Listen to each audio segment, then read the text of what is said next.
the Hospitality Influence Show by Raj Hospitality. Our today's guest is very dynamic leader, Mr. Samir Arora, General Manager at the Retreat Palm, Dubai. I don't have words to say about him because I've just gone through his profile and also the various activities, what he has done in the industry. He is definitely inspiration for many of the young leaders or young budding leaders.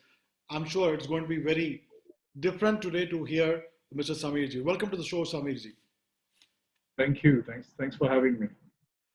For all the viewers, I just would like to have a small intro about Samirji. Mr. Samir Arora brings more than 20 years of international industry experience spanning Asia and GCC. Prior to joining our hotels, he held the title of General Manager at Ramada Downtown Dubai, overseeing all hotel operation supervision of all departments. His journey through the hospitality ranks also included various positions at Le Méridien, Mina Siahi Beach Resort and Marina, including assistant front office manager, training manager, assistant F&B manager, and restaurant bar manager. Throughout his distinguished career, the hospitality leader has been nominated multiple awards for both himself and the properties he has represented, from Hotelier General Manager of the Year to TripAdvisor's Traveler's Choice Award. That's an amazing journey of Samir Arora ji. Welcome to the show once again, Samir ji. Thank you so much. Samir ji, my first question to you is that, Mr. Samir Arora, take us through the interesting journey of your career from the start till today as a General Manager, the Retreat Palm Dubai. Your inspiring journey with up and downs. Well, yeah, it's been now, I think, 28 plus years I've done in the industry. I started at the Taj Mahal, Bombay, as management trainee. You know, that was my first job. Yeah, I was there for 2 years, and after that, I moved to the Gulf with some of my previous colleagues who were coming to Dubai. They asked me to join them. So I opened a small hotel in Dubai, and then I moved on to Intercon and Bahrain.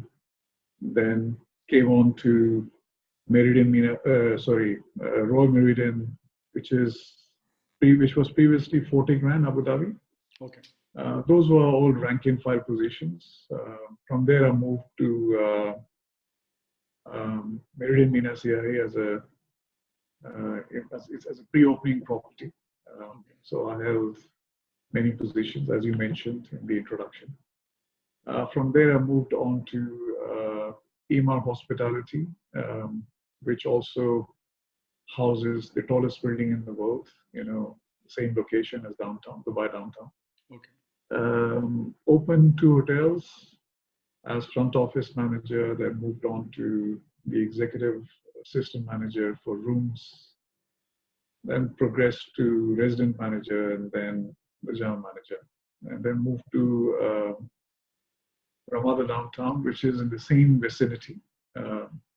It's a upmarket boutique luxury apartments hotel. Okay.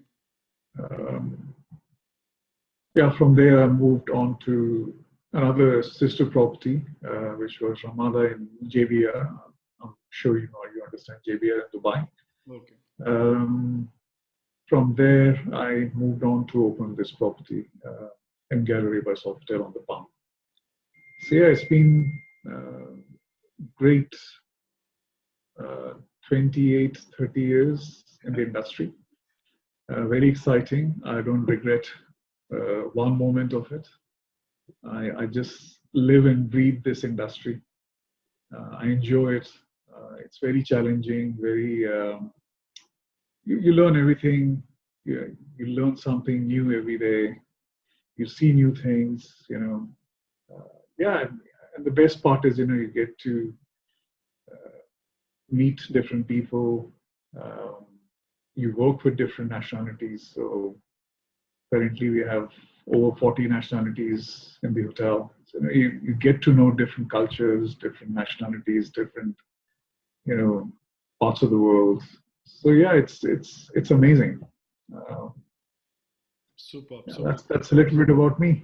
Absolutely. I think it's a really interesting, and because the way you're talking also, because I can make it out the way you have slowly, step by step, Kapil. And I really like the way you said in the last, which will be definitely a takeaway for all the youngsters who are watching the shows. He said very clearly that there's not even a single day he has regretted, and he always said he's passionate about and learning new things, because that's where a professional, you can, maybe the leader talks like this, you can just see the way he's talking. And so that's really amazing, Samirji. You have been Thank talking you. about your loyalty programs and also customer satisfaction with personalized services. Can you throw some lights on your innovation and innovative ideas about the customer care? I mean, to be honest, today, customer loyalty isn't in place anymore. I would say, today it's all about, what kind of offering you have, what kind of pricing you have, and then the customer tends to deviate from wherever he gets the best value for money. Correct. But in spite of that, the brand which I work with is Eco Hotels. They have, I think, the most exciting and the most promising loyalty program called Eco Live Limitless, Okay. which is just more than a hotel loyalty program. They have implemented a lifestyle loyalty program, which takes things beyond hotels. So it's um, you actually get into play, you get into fun side of it, and not just the hotels. So yeah, you're actually talking about array of things when it comes to the offerings within the loyalty program. Okay. So yeah, I mean, today, if you ask about loyalty program per se, um, it's overrated. So you have to stand out as a program. Very true. It's not about miles anymore. It's about the use of technology. It's the kind of offerings and the redemptions you have, and how easy they are, how favorable they are. I think it boils down to that today. But yeah, I mean, to keep a customer loyal, you have to be really exciting, and you have to be just more than a normal loyalty program. Very true. Very true. You are a wellness resort. Can you tell us about your wellness programs and how they are different from others? So yeah, I mean, see, when we opened the hotel was positioned as uh, a traditional wellness hotel, which obviously offers various kinds of retreats, ranging from weight loss or weight gain, yoga and mindfulness, spa and beauty, detox and cleanse, Yeah. fitness, um, emotional well-being. Um, then we quickly realized that the market or this part of the world is not that matured or educated about the wellness. Yeah. So we had to quickly adjust our concept from traditional wellness, or I would say hardcore wellness, to an introduction to wellness, which actually then introduces. And so we use our hotel as a platform to educate our guests today on what wellness is, and how you can change your lifestyle, how you can invest in yourself, in your the mind, body, and soul part of it, in your wellness, in your well-being. um, we have sort of learned a lot in the last 3.5, 4 years as to what is suited for this part of the world. Okay. But yeah, I mean, if you really compare us to, let's say, Anandas in India, in Rishikesh, or if you go to Kamala in Thailand, or um, all those brands which are renowned brands for wellness. We are some distance away to attain that kind of standing in the market. Um, we will get there, but I think it's more adapting to the region. The region is very different from the other parts of the world. We also are not a um, nature friendly destination, I would say. So we have to also adjust from that point of view. So like if you go to Sri Lanka or India or Thailand, there are natural forests, there's rain, there is beautiful weather. So that sort of is not there. So we have find our own niche as wellness within the market. True. Thank you very much. And we continue to learn, but continue to adapt. Oh, As we go along. sure, definitely. What do you emphasize to your HR to bring about employee satisfaction? And how do you boost performance when they are satisfied? What kind of training and motivation are given to the staff level for them to give better customer care? That's a very interesting question. um, we're dealing with a different generation altogether. When I started my career, we were totally different from what the generation today is. Yeah. Again, it's a learning process.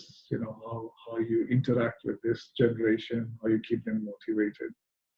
So what I've come to realize and appreciate is that you just have to be real in setting expectations, and you have to be very straightforward. You have to be to the point and transparent. Absolutely. in what this business can offer when it comes to anything to do with remunerations, benefits, packages, the environment. And I think it all boils down to that. We use lots and lots of technology when it comes to interacting with the today's employees, or we call them artists in Accor. Artists is a blend of two words, Okay. heart and artists. Okay. So our approach is very different as a company, as Accor, as a brand, compared to the others. Yeah, but at the hotel level, as I mentioned, we keep things very simple, very straightforward. Obviously, there is an attrition. There is always an attrition in terms of, how, given the opportunities in the market, the kind of opportunities which are there. Yeah. So any employee or any associate or colleague will get tempted, and people tend to move. Sometimes people tend to move purely for money purposes, or if there is a growth opportunity. And also if somebody is going for a better opportunity and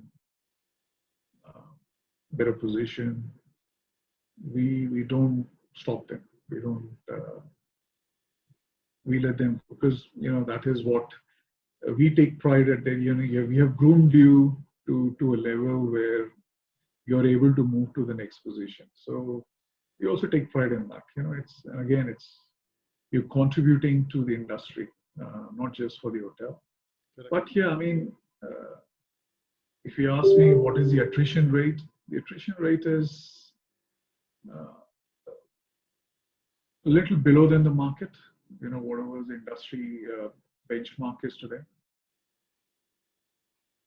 And the number of hotels which are opening in the city itself offers many opportunities. So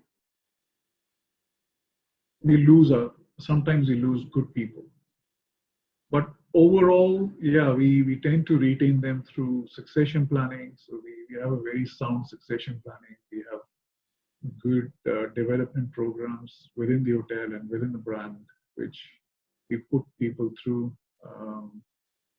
We have a very strong system of internal development rather than getting people from outside,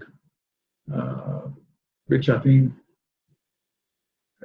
is a no-brainer. Why? Because your recruitment cost is literally half when you recruit internally than you bring somebody from outside. So it helps in all facets and all aspects of business. Thank you. I hope I answered your question. Yeah, fine. Thank you. How do you compare Dubai and other international hotels you have worked with?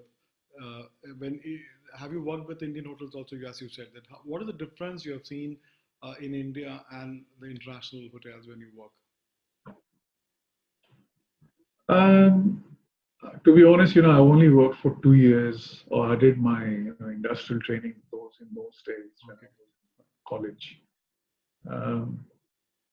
So it'll be very unfair for me to comment on anything when it comes to comparisons. But I have industry friends within India, so I hear things which.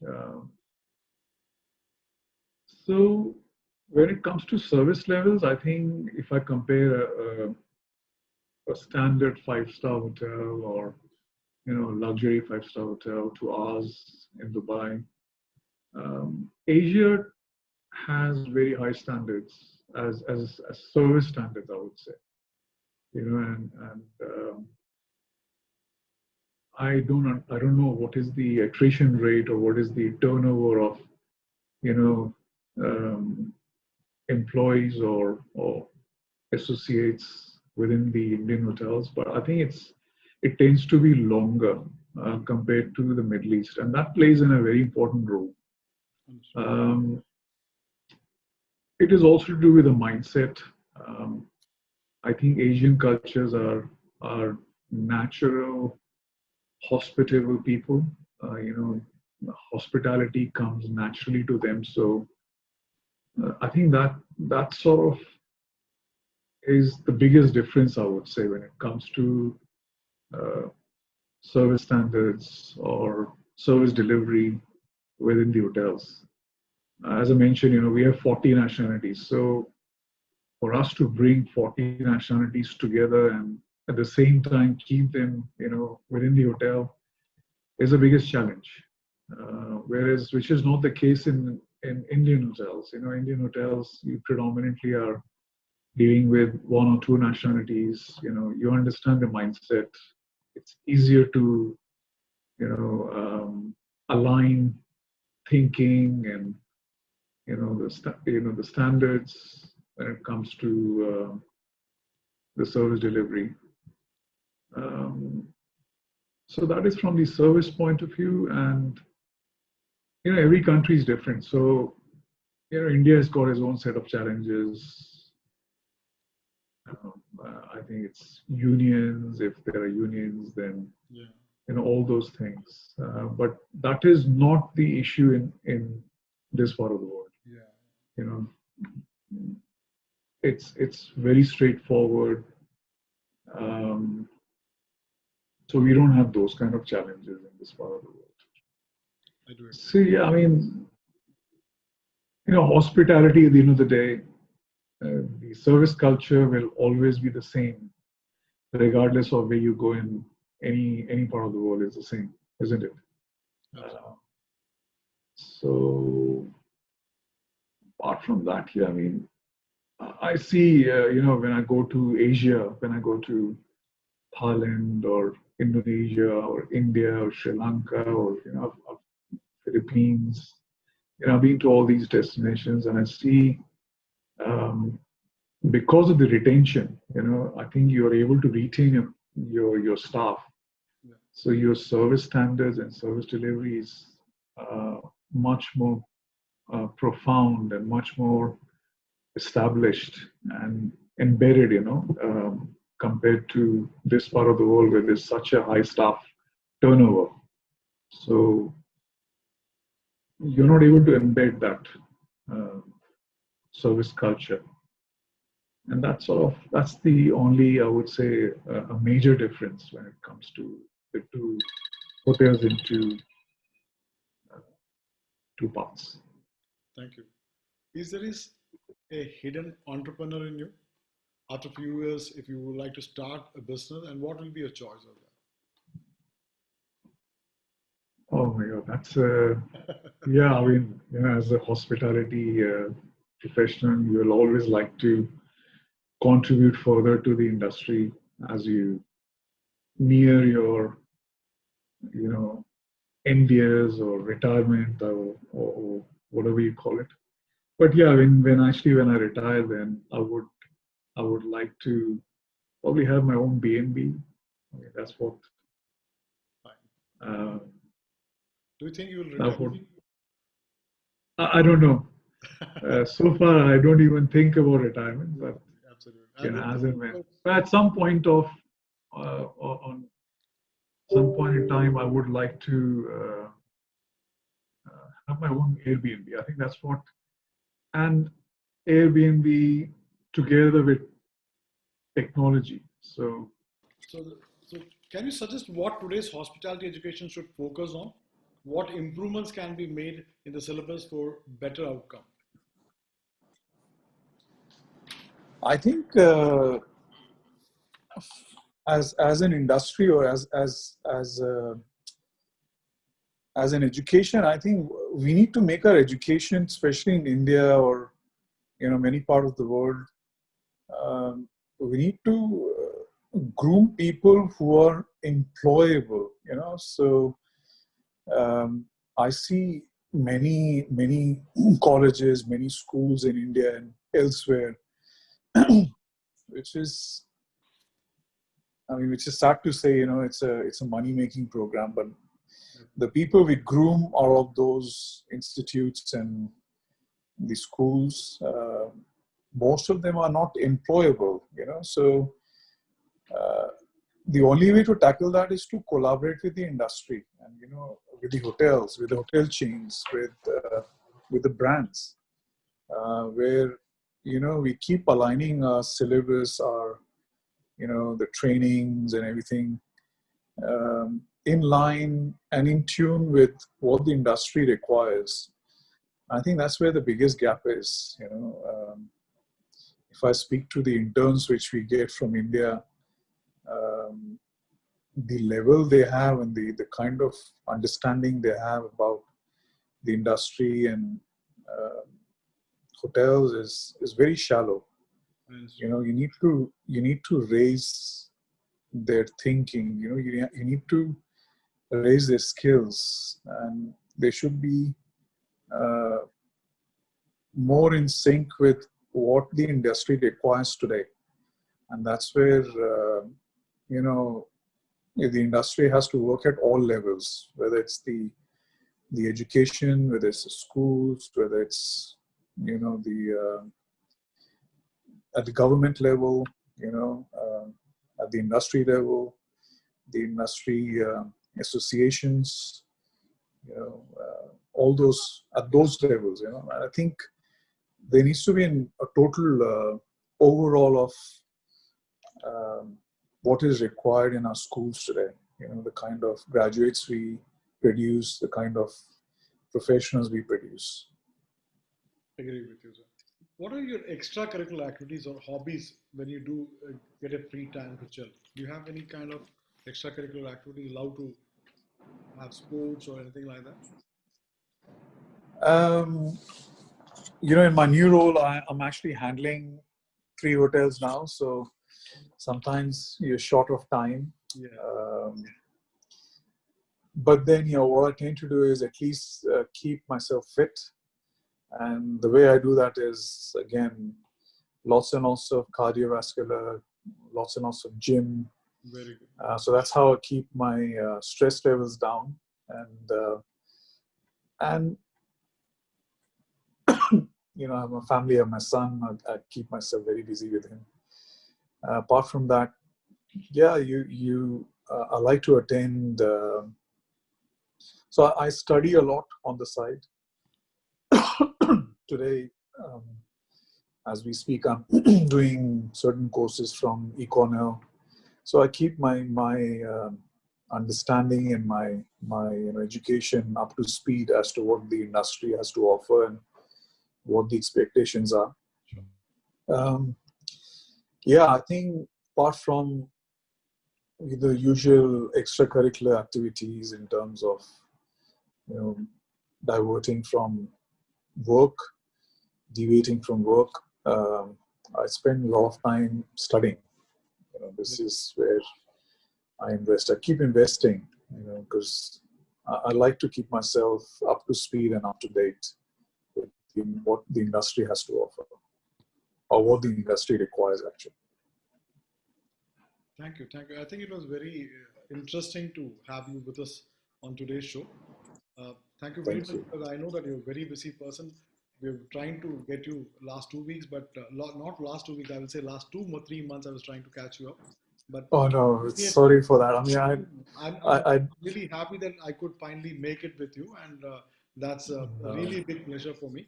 And it was very inspirational. The interview is so very quiet, and normally we are very action-oriented interview, so it is very quiet, and it is people can write down things what you say. So I feel it is a totally different interview today, and thank you very much for the time you have given to me, thank you especially so much, Raj. especially for the young viewers from the catering colleges and all who are watching this, will be definitely inspired to take things leads from it. Thank you very much. Thanks, Raj. Thanks for having me.